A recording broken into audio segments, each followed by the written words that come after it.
everyone can see it's better than bacon. Right, so let's set the scene for a moment, shall we?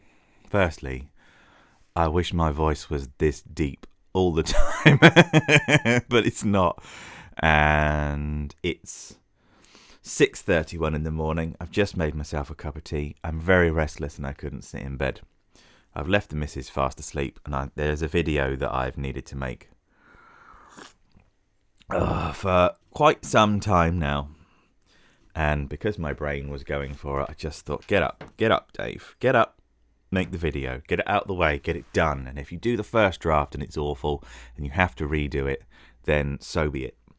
But every journey begins with a single step, said a wise man once, and I'm not sure who that wise man was. Now, this video is dedicated to all the people that watch what I do and enjoy what I do. This video is really dedicated to two people, one of which is Tony Thrussell, who, because frankly, he is just keeping the track alive. No matter what happens, he is going to just keep it going. I've got a lot of respect for that.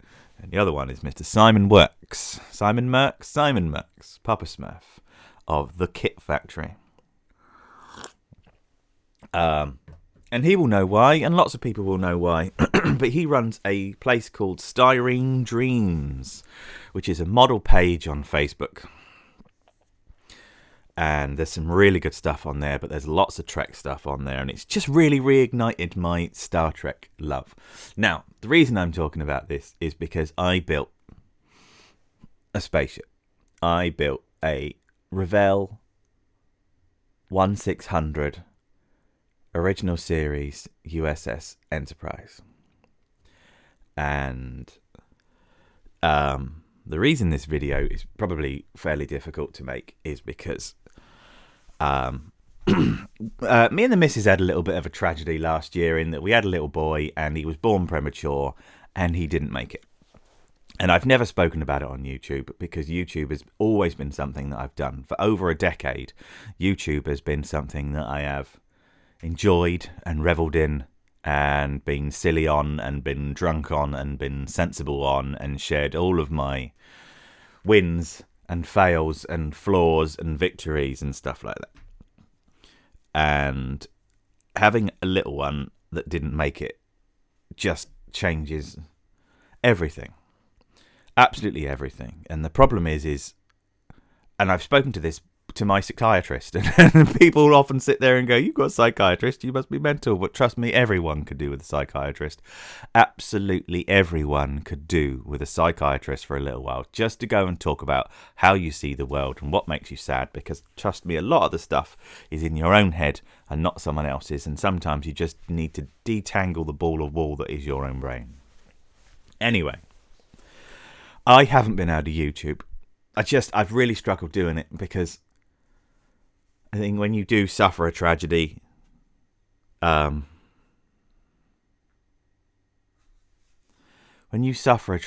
tend to wear all that pain on the outside sometimes.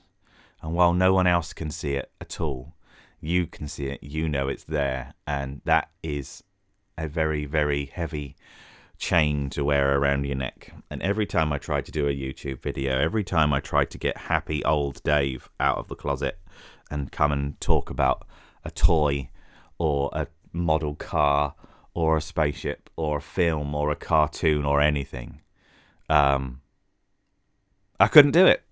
I just felt like all of my grief just shone like this great big stinky horrible purple light of negativity that just shone over everything, and no one else can see it, but I could see it in my own eyes, and I just stopped doing it. I haven't done it much at all lately.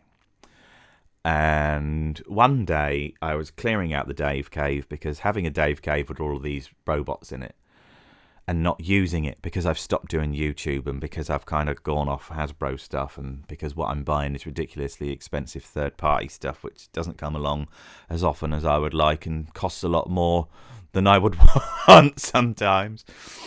And when I was clearing out, I came across a green carrier bag, a green Asda carrier bag that had obviously been around for a little while, because Um,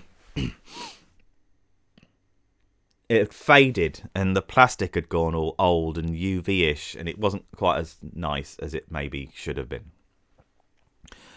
And in that carrier bag was a TOS Enterprise, a Revell 1600 TOS Enterprise that I had had a really good go at building when I lived at my old house, when I was a full-on single Pringle living in a house full of men with one occasional lady, and I could go out in the shed and I could use my airbrush. I haven't set my airbrush up since I've moved into the new house. It's not been up for about 2.5 years, and that's something I've got to fix. That's something. If there are things that define me, owning an airbrush is one of the things that defines me. Anyway, I found this half-made TOS Enterprise, and I was like, "You have to do this, Dave. This is your opportunity," because I needed a win. I needed a win. I needed a win to come from within, because with everything that's happened lately, with really struggling with a job that wasn't going very well and all of that kind of shit that went with it, and it cost me an awful lot of money while I was off with little Dave, because it didn't cost me any money, but I just didn't earn any money. The amount of time that I had to have off to be around, to be doing the things that I needed to be doing,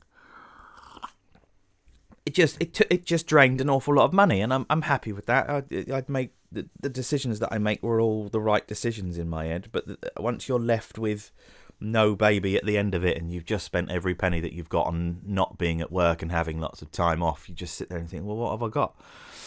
So my victory was going to be, I was going to rebuild this TOS Enterprise. Now, what I'd done to start with is I had built all the nacelles. I'd made the top and the bottom of the saucer and put LED lights in and wired all of that in using Boyd's special magnet wire, which is okay. I'm not really into the magnet wire. It tends to catch on everything while you're working, but where there's a will. But I found this ship, and it was half started and it was half finished, and there were bits that were done and there were bits that weren't done, and there were bits that worked and there were bits that didn't. And I just thought to myself, I'm going to make this. Even if it's shit, I'm going to make this.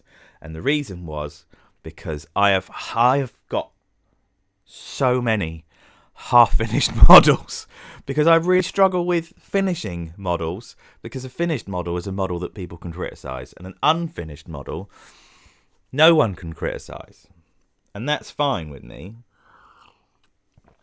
So I never finished anything, and I was just like, right, you're going to take the parts that are in here. If you need to get some more parts, we'll scrounge them up and we'll ask some people and see what we can do. But we are going to finish this model. And that was in the back of my head for a couple of weeks, just knowing it was there, saying it to Emily. So I believe in telling the universe. Sometimes you have to say something out loud with people around to be able to hear what you're saying, to make it real. You have to say it in front of people to make it real. You need to give it actual kind of presence. And then we were in Hobby Lobby. We were in the hobby shop down the road by the garden centre, and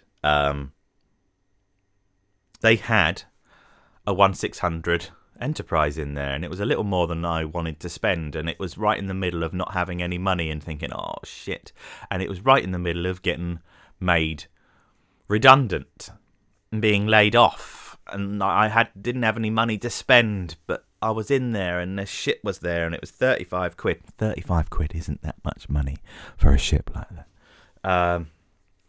And I looked at Emily and she just went, well, you're going to need something to do, aren't you? So I was like, no, fine, and bought the ship, expecting that I was going to use the fewest amount of parts possible to build this ship. So I got out the main saucer, I got out the warp nacelles, I got all of this stuff out, I got all the stuff that was made and ready and finished and all that. And I just started tinkering and tinkering and tinkering. And the first bit that I got going, the first bit that I attached to a 9-volt battery just to make sure it still worked with the warp nacelles. And I'd spent quite a lot of time on these warp nacelles because trying to make perfectly round cylinders when you have seams to fix and stuff like that without sanding a little bit too much, so you've got flat divots on the top and the bottom. It's quite difficult when you're new. It's quite difficult when you're not new but you haven't done it for a while. But what I had done previously is I had put 4 RGB LEDs in each warp nacelle.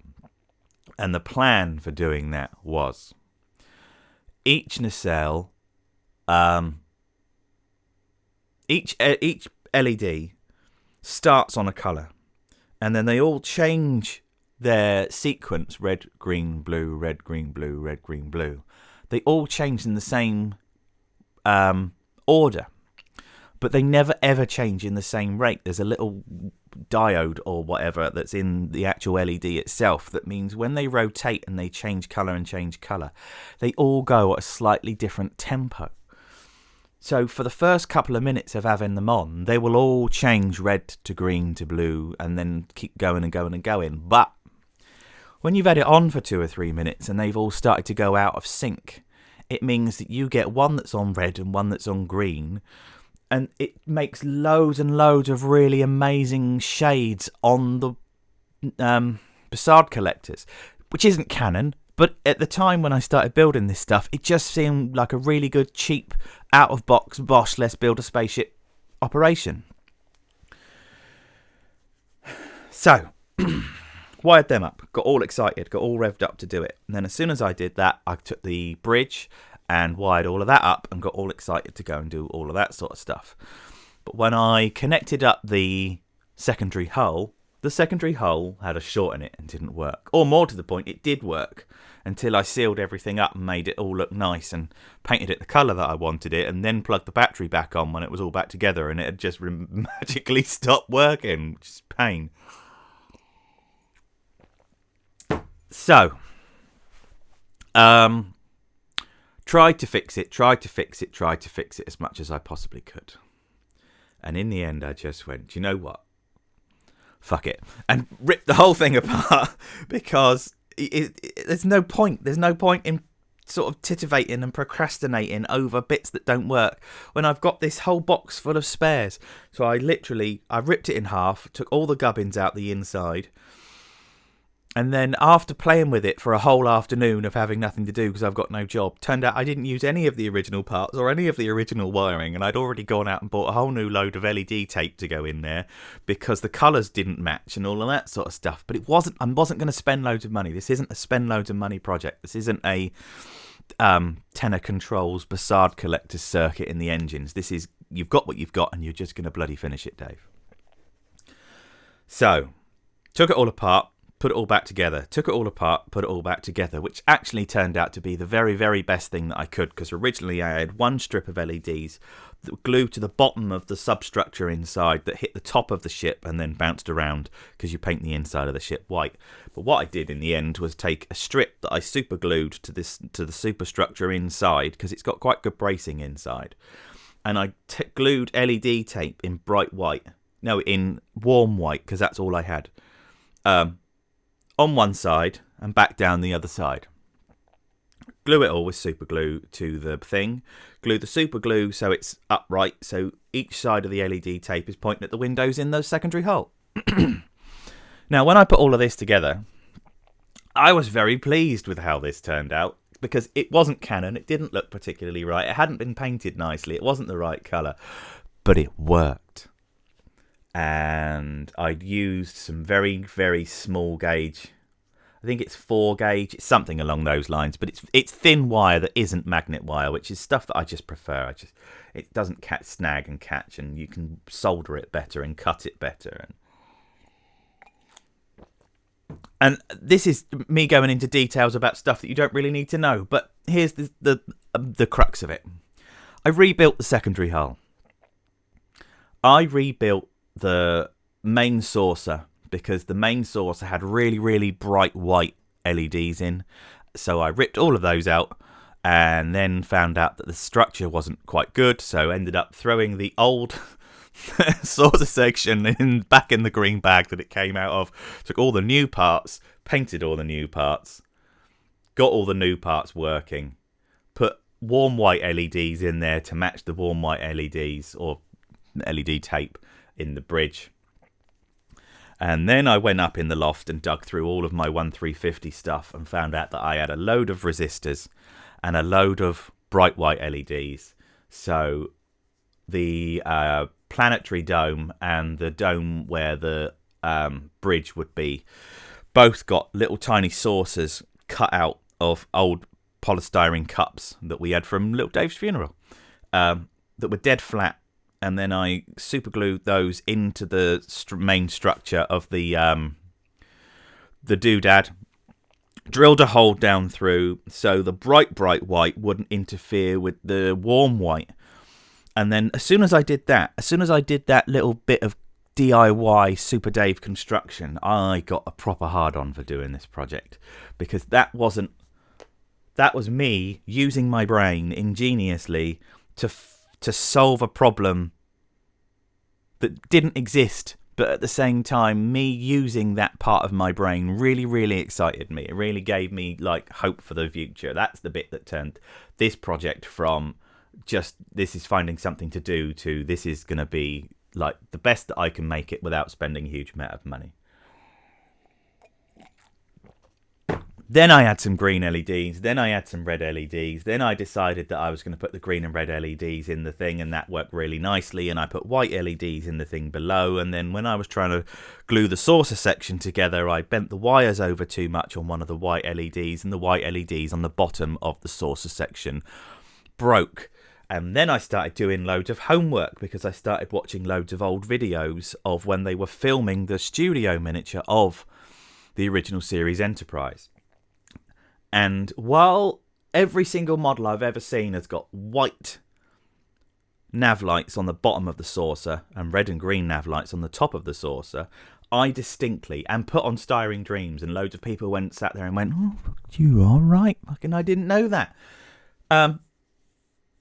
The original studio model had red and green LEDs. They didn't have LEDs. It would have had wheat sheaf bulbs or something like that back in the 60s, sorry. Anyway, so we've got bulbs on the top, bulbs on the bottom, squeezed everything together, learnt from my mistakes, got it all working. So now I've got a saucer section, and I've got a secondary hull, and I've got some engines. And then I couldn't make super glue work because I couldn't buy any accelerant to make the super glue glow off. And I didn't really want to use plastic glue because from just working on this middle before, plastic glue didn't really work. So I used epoxy. But I didn't use 5-minute epoxy. I used the epoxy that I had in the house. And the epoxy that I had in the house took 8,000 years to go off. But after struggling with it for ages, I looked at the missus and she went, just leave it alone. Just put it in place. Put a big cardboard box over the top of it so the cat can't knock it over. And just walk away. So that's literally what I did. Because when I say sense prevails, what I mean is the missus told me what to do because she just saw me getting annoyed. That's what missuses are for. That's why they're good. So I literally glued them in place, set up a little jig so I could get them in line with the saucer section, which I actually failed to do. I think they're about 4 mil too high, but don't tell anyone because if you didn't really sit down and look, you would never notice. And I put a great big cardboard box over my spaceship, set up on the jig, ready to go, and I let the epoxy go off. And my God, is that good. Good God, am I glad that I didn't give up on that and just go, fuck it, just crashing. Those engines will not droop. Those engines are not going anywhere. And while I will never, ever want to do a drop test on this spaceship, I reckon you could pick the ship up by the warp nacelles and the rest of it would be fine. It's a really, really, really good Bond. And then I'm ended up with, like, a load of half-painted spaceship bits and the other half isn't painted at all, and I'm not quite sure what to do with the windows and stuff like that. And I haven't got my airbrush shut up, and I'm just thinking, what on earth am I going to do? So I went to my local Games Workshop, a place where I used to go a lot because I used to like painting Warhammer miniatures, or Space Marines specifically, although I got bored of Space Marines because they're all the same. And I showed them a picture of this, and I took a picture of the original Enterprise, the Smithsonian one in the repainted bit, and I said, I need this colour, what can we do? And there's a very, very similar shade of grey. I know the original Enterprise has got a very light tint of green. I know, Simon, when you paint spaceships, you do it in enamels and not acrylics, but we're talking ghetto budget spaceship. So I bought a can of Sear Grey. It's a kind of undercoat stroke base colour that Games Workshop spray, and the reason I like them is because their aerosols, their acrylic aerosols, are fabulous. They are really, really good. They are very, very predictable, and I know exactly what they're going to do. I know the fan pattern that comes out of the spray paint cans, and knowing what you're doing is literally 99% of the battle. Because if you press something and know what's going to happen at the other end, and you have a bit of predictability, you can go a long, long ghetto way on doing that. So, Sear Grey for the whole ship. Started gluing stuff together. I'm happy that everything's going well. Then I decided that the Halfords for you Americanians, is a shop in England where they just sell lots of car parts and lots of spray paints and stuff like that. And I just used car primer. Halford's base primer is so good. Everything sticks to it like shit to a blanket. It's fantastic.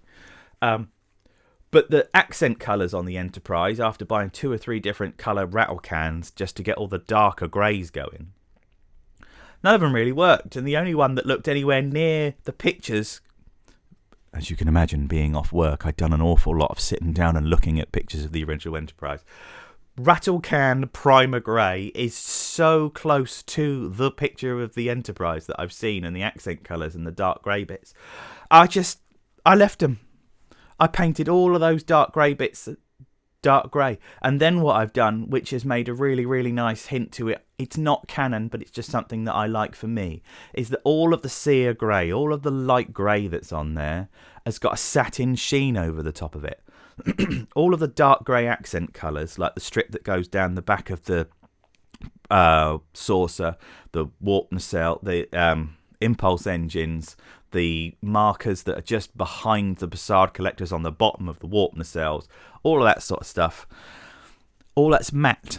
So you've got matte grey for the dark accent colours, and then a satin colour, which is just a satin clear varnish that I put over the top. And that really works well because it's barely noticeable, but at the same time, having that different texture and having that different sheen really makes the accent colours stand out. Not canon, don't care. If you want to be a rivet counter and sit there and go, yeah, right, then just shove it up. Then I don't care. I hand painted the bronze on the deflector dish.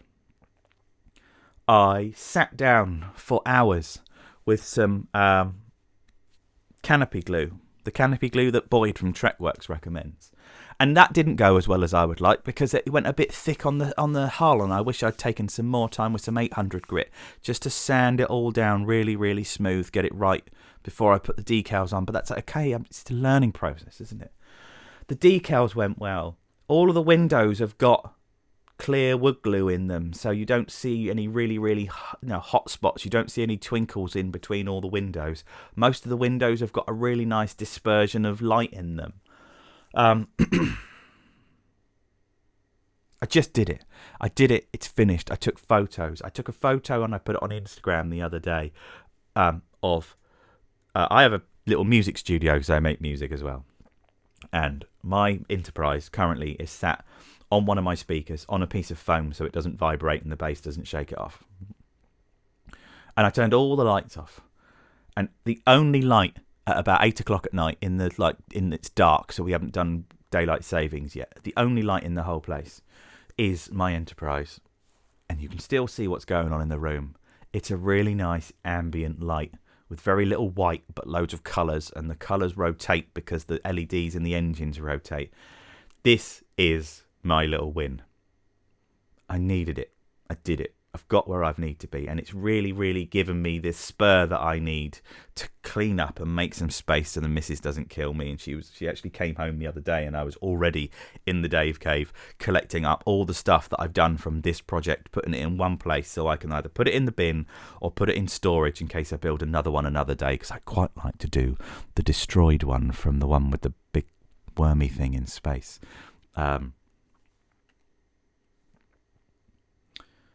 It's good. It's done. It's good. It's something that I can actually call done and finished. And since then, I'm going to get my X-Wing and my Battlestar Galactica that I built that I'm still really proud of, but it's just sat doing nothing for so long. It's got so much dust on it. The whole thing looks like it's one colour, so I need to sit down with a damp cloth and maybe a baby wipe and just clean all of that off. I've made a base that failed horribly for the Enterprise, but will do really, really well for the Galactica. I'm loving being creative again. I'm just loving being creative again. And all of this stemmed from absolute tragedy. And I can't do my face on video anymore. So I thought I'd do a video. I've got so many photographs of this sort of stuff that I thought this might be the way to go. And now I'm at the end of the video and don't really know how to finish it off. But I'm going to do a tour of this spaceship, which you're probably looking at right now. I'm going to do a really nice base for it one day with a black acrylic top, or maybe a mirror so you can see underneath it. I'm going to find a thing that I can do with a really nice base to finish it off one day. That's what I'm going to do. But for now, everyone who's seen it has been very, very happy with how it is. Everyone who's seen it has actually said, this is really, really nice. Can I have one? Yes, you can have one. For the right amount of money, I will build you one. I'd love to sell this one that I've built to provide enough money to actually buy a 1350 TOS Enterprise. My least favourite Enterprise of all the Enterprises, which is going to upset some people. I love the refit. I've got a 1350 refit that's on the way. The next video I show you will be of the 1350 refit, what I've done, how much money I've spent over the years, and where I am. But in the meantime, I built a spaceship, and I'm very, very proud of it. And I couldn't put my face on video because I can't put my face on video anymore. But I can whack my lovely, deep, I've got coronavirus voice through my moderately expensive microphone that sounds really nice, and put a load of pictures to go with it. So, Smuzzy in the Dave Cave, making models.